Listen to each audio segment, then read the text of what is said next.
What's good? What's good? What's good, people? About to sit down and have a conversation with the owner of the Compond Creative Space. We got Rick doing a discussion with him, man. What's going on, Rick? How you doing? I'm doing pretty good. And yourself, Chris? Yeah, you've been having a current problem since what, December, as far as the water. Y'all have seen me doing little videos about this on my page, as far as on Instagram and Facebook, about the water issue that Stansbury has, about the street floods every time it rains or snow or anything. And the city comes out and do a quick fix by pumping the water to the other block. So we had to come out here because now it's about to snow again. So I wanted to come out here and talk to you, man. So how much money have you lost during this whole situation? Well, you starting from about the beginning of January until now, which was about last week. We count the beginning of March, probably about 7,000 on functions, events, a lot of cancellations, and then even residents now. We have tenants in the building that have left, which one was our security team, due to the water. Okay. And what has far as the water and sewage in the city, what have they said to you as far as this issue? Well, the biggest thing that we do know of is that they got multiple reports, and that came from the mayor office. There was a young lady there that stated that we have reports about the flood on that street to that address dating all the way back to January. And we also have a report about the sinkhole at the corner. But that's the biggest thing that they have said. So do you think... No. Yeah. So do you think that sinkhole being at the corner as far as in the middle of the block has anything to do with as far as the flooding of the street? We think so. Of course, neither one of us are engineers or anything, but the problems didn't start until after that. And me, myself, any of the residents, and the residents on the block, we normally clean the storm grates. We clean it every time it will rain because it will naturally flood anyway. But it's just this year, it just never receded, ever. Okay. Because I know about a week ago, I talked to one of the CBS reporter, and I wanted to ask you the question, and he brought this upon me. Yes. He said that if something has to be done within the compound, that y'all was doing some illegal dumping at this site, which could contribute to what's going on out there now. Is that true? No, that is not true. It is only my assumption by hearing that he must have looked up the name that's on the building, which is an old waste oil collection business. Okay. What he doesn't know is that I was a part of that company as well. So we don't have any ground drains or ground dumps. All the oil went into silos that still exist in the shed. Okay. They're empty because the trucks took it away, but the business doesn't exist anymore. Oh, okay. Yeah, because I think so.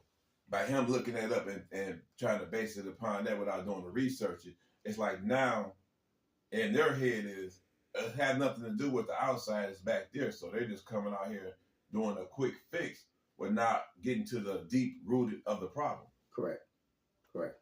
And so, what do you feel that needs to be done, as far as really correcting the whole problem? I think the plumbing needs to be changed underground. What I mean by the plumbing, I mean, however the system is designed with the catch basins. I think all that needs to be changed. I see that they spray painted and marked the sidewalks. So it's my belief that they have intentions on doing it. But it's marked, and then I had a partner of mine that told me they don't normally do that type of construction during the winter. They wait for it to warm up. Okay. But we're about to get run into the spring. Right. So all we're going to get is rain.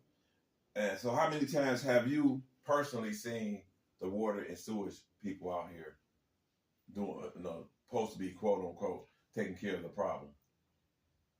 Twice before the current days. And when I say the current days, I mean this week. This week, we've seen them almost every day. And this was ever since, I believe, Sunday. A lot of us was on a group chat, and everybody started hitting their social platforms. They made a lot of noise because it is a real problem. We don't want to shine or put shade on the city of Detroit. Exactly. We want to shine light to an issue that we deal with that affect all our businesses. Yeah, I mean, because you got to look at it. Because me personally, by us doing our podcast here, it's putting a strain on us networking and doing our business because we have to cancel shows as well. So, because people don't feel like they got to ride through a lake just to get somewhere. You know what I'm saying? That's a bad look on us as well. So, we're not trying, like I said, we're not trying to shine a bad light on the city. We're just trying to shine a light on a problem that needs to be resolved instead of trying to put a quick fix out there all the time. Right. Because continuously what happens is they'll send a truck out with a pump. Right. And pump it to the next block, as you stated earlier. They did try the vac trucks the very first time they came, whenever that date was, which I can't remember offhand right now. And after they did that, the water still receded at the curbside. Right. So we knew it was going to flood again, and it did. Yeah, because it's like, now I have personally seen it. Like I said, I've been doing video recording of it, and the water was coming further and further out for the last couple of days because of the high rains we've been getting. Like I said, this month, March and April was like a high rain, like 2.5 months where it rains a lot. Yes. So they have to really get on the top of the subject, on the situation, because it seems like y'all just getting taxpayers' money to do something that you're supposed to be doing, like for real. Like that's your job to do, is get out there and fix the problem hand on, as to start putting a BandAid on it. We'll keep putting a BandAid on it until, you know what I'm saying, until we finally put in a real work order to get that done. Right. We've had multiple vendors, residents, and everyone that comes to the co-working space that utilizes this space that have made phone calls either to the water department, the mayor's office, other departments with the city. I've heard so many different departments and stories and conversations that each person has reached out. Right. All we really want is just for the grates to be fixed, or the catch basins to be fixed. Once that's done, we won't have any more issues. It's like the 14,000 block is forgotten about. I think it's probably due to the fact that they feel like it's not that many houses on there. And so it's like collateral damage. We can sacrifice this block because it's only 1 or 2 houses, as opposed to a whole block where it's like over 20 houses on it. Right. And that should, like I said, that block shouldn't be forgotten about, because, like I said, it's still people paying taxpayer money. Still people that got to go to their jobs and get their kid, whatever they got to do. Yeah. You're keeping them in prison in their own house, because as that water started to get up, who wants to come out there keep going back and forth to that water, probably risk messing their cars up. Yes. So yeah, they definitely got to get out. And do you think it's like, is it a district, like what you call it, a district member in this neighborhood that y'all be reaching out to? Like a council member or whatever? No. Recently that was asked of me, especially it was asked of me of my father. Mm-hmm. And he asked me who's the councilman in that area. And I've yet to do the research, because there's no excuse for not doing it to find out. Right. But there's been a lot just going on with the floods and the cancellations and recent tenants leaving and stuff like that. So it's been heavy on me lately. And I have not reached out to anyone lately. Yeah, because I think that has to be done too, because for anybody that's running this district, they have to be on top of it, because you are the face of the community. Yeah. And the people need somebody they can reach out to that's going to get stuff done as soon as possible. Like I said, it takes a community to raise a village. Yeah. You know what I'm saying? If everybody gets in and show support, even the other side, which is not, like I said, it might not have nothing to do with them, but if everybody everybody get on one accord, right, this can be resolved, and y'all don't have to keep going through it every time it rains. Yeah, that's correct. Because myself and 3 residents on the block, we communicate all the time. Right. We communicate about issues on the block. We keep the block clean. So I don't want the city to think that the catch basins are messed up because it was a vacant block and no one keeps it clean. I get volunteers to come out here 4 times a year and help us clean the block up. I keep all the vacant lots on this block cut, and the neighbors on the block know this. Yeah, because I have actually seen the comment on the CBS when they had the story. People was talking about they need to clean up their block. But like you said, y'all do on a regular basis come out there and clean up. So that's not the excuse. That's something that the city has to actually really come out here and consider to fix. Yes. So yeah, we got to definitely get that done, because I said we got all this rain coming within the next couple of months. There's a lot of events. We got a lot of shows that's planned as well. So we have to reach out to the right people and get the right avenues so we can resolve this problem, because I feel like if this rain keep getting on that street like that, we could see something like the street collapsing. No, because that's something that we've all wondered about too. Yeah, because you see it, like I said, that sinkhole in the middle was able to get that far and collapse like that. Mm-hmm. What else, what type of, and I always say this, I feel like they took some type of ingredient out the stuff they're using to build these roads, because we had an issue on our street where they came and resurfaced it, and that same dip is coming back in where they put the new stuff at. So it's something they have to correct in the system that they're doing, because if you feel you're correcting a problem, then like I said, 6-7 months down the line, you're still seeing that same problem. You're not correcting. Right. Yeah. Well, it's sad to say that in many businesses, including the city, which is a business, right, that there's things that's called job security. Mm-hmm. And you do it right the first time, you ain't got to go back out there and make no more money again. So when you do it partially, or the mixtures is wrong, the engineering or however it is and everything, that's job security for someone to keep going out there and getting no hours to do that job. Yeah, I say that's like, you getting that check on the clock, because you know what I'm saying, you be stretching that money, you know what I'm saying? You're making your job stretch, but you can just go ahead and knock it out. I always was taught, let's go ahead and knock your work out. Mm. And if a person see you chilling, they will understand why you chilling, because you completed your assignment already. And if you just chilling and ain't completing your assignment, then yeah, it's a room for, let me talk to you like that. But I always tell people, do what you're supposed to be doing. If somebody put you out to do a task, do that task first. Right. And then just, and then sometimes you got to also take an initiative to go to the next task. Right. People ain't got to always tell you what you got to do. Like I said, if you see it need to be done, then step out there and do it. Yeah, well, that's like a statement that I tell my daughter all the time. My parents taught me this: don't just go to work, show up. So a lot of people don't understand that simple statement. That when you go, you just going. That don't mean you're doing your job, but when you show up for work, you showing out. You're gonna do your job to the best of your ability. Yeah, and I always feel like you got to give them 100% of what you're doing. Like I said, you never know who's watching. Like I said, if you go show up, show out. Mm-hmm. And you just showing up and just being a part of the statistic. Then when you seeing other persons like building and blossoming from what because they showing up and doing something, you got to like, damn, why I ain't getting that type of same service, because you're not putting out. You got to put out. Right. And I always tell people, take money to make money. Mm-hmm. If you ain't putting out what you and building yourself in any situation, you can't expect nobody to put into you. That's correct. It's all, as I said, it's all, everywhere you go is all about building and putting, and like I said, making people know you, recognize you, and respect you. Right. And once you build that, like I said, people mess with you around every day. Like I say, man, we got to get out and start helping our community, helping everything that's going on. Like I say, little stuff like this, seeing the water. We all got to get out and just start flooding the phone calls, or the texts and everything to let them know, like, shit, we are a community. We're not going to let y'all just play over us and step over us. Like I said, let's get out and help each other. You know what I'm saying? Because it all benefits if we all get out and strengthen numbers. Yeah.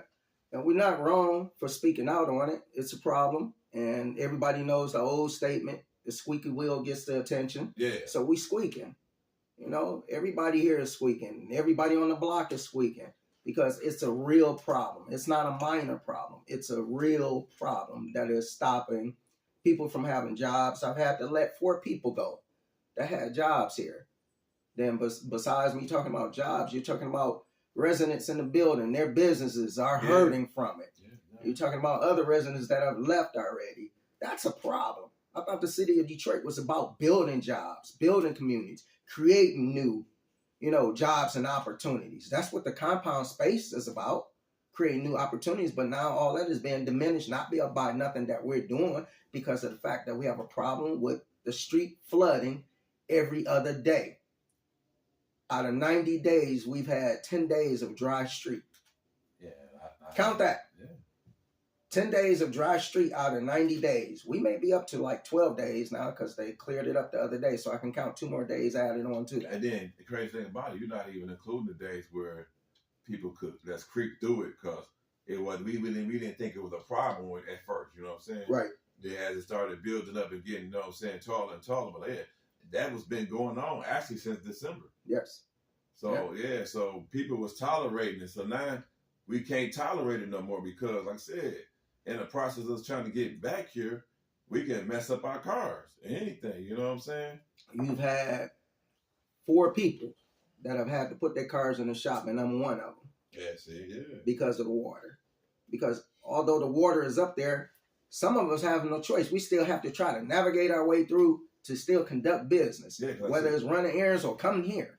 Because by you being the owner of the building, you have to be here. You know what I'm saying? Most of the time, you got to oversee what's going on and what's, you know what I'm saying? And just sit around and see what they're going to do. Yeah. So, yeah. And then, like I said, with the water, how high it is, and like I said, messing people's cars. Like I said, we are not mechanics. And cars are not supposed to be drove through water. Right. But as like I said, when people got business and trying to handle it, we try to make that sacrifice just to get to our business. And that's like, if that's your business to handle getting that water done, you need to handle your business and take pride in it. You know what I'm saying? Like I said, you take pride in what you do, I take pride in what I do. Like I said, we're building for the city. We're shining light on small businesses, artists, you know what I'm saying, big brands in the city. Mm-hmm. So for us to be put on a standstill, it's like you taking away from us as well. You know what I'm saying? It's like you hurting us, because we can't get these businesses out here. We can't get these artists out here. They probably have things they got going on that they want to promote. But now we're all pushed back, postponing stuff, because we're waiting on the city to move on their own accord. And that's wrong. Like I said, we got everybody is losing in the process while we waiting for them to move on their own 2 steps, well, how they gonna move. So we got to get this issue resolved real quick. We do. We need to reach out to the right, you know what I'm saying, avenues for this one. When it do get resolved, that it don't happen again. And like I said, we need to all start getting in touch with, like I said, the district person in this neighborhood and keeping informed on the shit that's going on, far as in all the neighborhood and stuff, but events and everything. Everybody, it's all about communication and network. If you don't get out, communicate and network and get the feedback, because we got to get that criticism. And some people can't take the criticism. Right. But you got to get that criticism about how am I doing, what's going on, what I need to change, what, you know what I'm saying? And when somebody throw that criticism out there, you can't be mad about it, you know what I'm saying? Because it comes with the territory. Mm-hmm. Like I say, even in basketball, you got some of the star players, but so when they have a bad game, people go criticize them because they expect you to have a good game every day. Right. So we got to take a lot of this stuff and put it into everyday life to make us prosper. Because like I said, a lot of the shit going on out here nowadays, man, with all these kids, with guns, killing and all that stuff, we got to go back to making avenues for these kids to get off these streets, back to recreation centers, you know what I'm saying, the boxing centers, like I said, all of the stuff, chess tournaments, all that stuff, like just getting the fundamentals back out there, because we're losing it. Because everybody's trying to be the next digital creator, all that stuff, TikTok, all that stuff. We got to get back to the old fundamentals of leaving the social media aspect out of it and get back out into our community to make our community grow. That's a big statement. Because social media itself has taken social skills away from the kids. That's why the kids are so bad and so much is going on. They don't have social skills. It's all digital, and that's all false. Majority of it is false. Now, it's a great tool for business and marketing, but all the other stuff that go on with children and stuff, a lot of that stuff is false, and it gives them a false pretense of all type of things, and emotions get high. Them not having activities for like physical activities, sports, and the recreational centers, like you said, all those were tools for us to navigate in life. People didn't recognize when you went to gym was to teach you to learn how to lose gracefully. Yeah. It wasn't for you to learn how to be bad in whatever sport you were playing. It was another skill you're supposed to learn out of there as well. It's for you to learn how to lose gracefully. You can't get the skill if you're not doing it. So you got to go through that process in order to learn it. And that's one of the things the gym taught us. And I always tell people, like when you said about the gym, and like I said, in order to be prepared, you got to practice. That's right. And the more you practice, and you be ready for the preparation of you getting out there, when it's time for you to shine, you already know it's time to perform. A lot of people don't know that, man. It's all about preparation makes the performance better. Mm-hmm. And people feel like I can just step out there and do it. No, you got to be, like even the best players got to practice. And like I said, we got to communicate. Like I said, get out there and do that old fundamental thing. Like I said, we got to get out there networking. Like I said, kids don't need to do the cursive writing anymore. You know what I'm saying? I just heard a news article on that yesterday. Or not news article, news program on the radio. They were talking about that. Even with the algebra, a lot of stuff, of course now we don't use that stuff. And you look at it like, damn, I didn't need this stuff for everyday life. But still, it's just a knowledge of knowing how to do that stuff. You know what I'm saying? Mm-hmm. And like I said, a lot of kids feel like, nah, why do I need to go to school because I need a high school diploma? A lot of people don't need, been famous out here, don't even got high school diploma. True. So a lot of people don't feel like they need the schooling no more because schooling they don't even teach the right proper social studies, remember world history and all that stuff. Yeah. We're not getting that stuff of the world history we got taught back there, like the stuff like that. A lot of stuff they're taking out of the history and trying to cover up. And a lot of our cartoons, they're changing the narrative on it. You know what I'm saying? Like we came up off cartoon. Now y'all make this character right here is homosexual, something like that. We didn't never know nothing about like that, we never knew nothing about this until now y'all trying to, all these years we knew this character to be this. Now y'all telling us, this actually he was this. Mm-hmm. Because y'all trying to change the narrative on what we grew up off of. They trying to change our history. We are allowing them to do that. Like I said, the English, everything that we came up off of, like I said, the Spanish classes, people learning different languages. Right. They don't offer that in school as much as they do back when we was coming up. Right. Yeah. Like I said, you got the free lunch programs, like I said, the bus cards and all that stuff. They provided to make you want to come to school. Mm-hmm. Now it's like it's making it harder for you, even want to go to school. A lot of kids rather get homeschooling than even go to school. Yeah. Yeah. Well, society is totally different now. I often say that one of the worst parts that we don't have is a lot of the traits from the old days and old ways. Right. We really need that.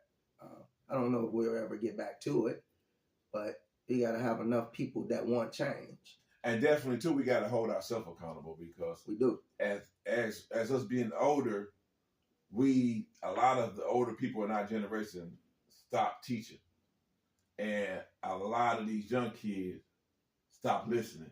When I say that, because they thought, we ain't got to listen to y'all old heads. Y'all made mistakes. Y'all telling us why we shouldn't do this, and y'all ain't learned from y'all own mistakes. Y'all ain't out here rich or nothing. But we got to tell them. We was the ones that went through it to let y'all know, don't do it. You know what I'm saying? Right. So a lot now don't feel like, I know not to follow your path and I make that same mistakes, but you got to be prepared to make that mistake still, though, because when you come down to it, when that jail time on your head and them people on your head, a lot of people switch up in that situation because they feel like they're a man when they doing something, but when they come down to it, you humble yourself because you wasn't prepared for that situation to really hit you. Yeah, that's a common statement with the youth is to hear them say that they don't want to listen to one of their elders talking to them and giving them advice about how to avoid something because they're looking at monetary wealth.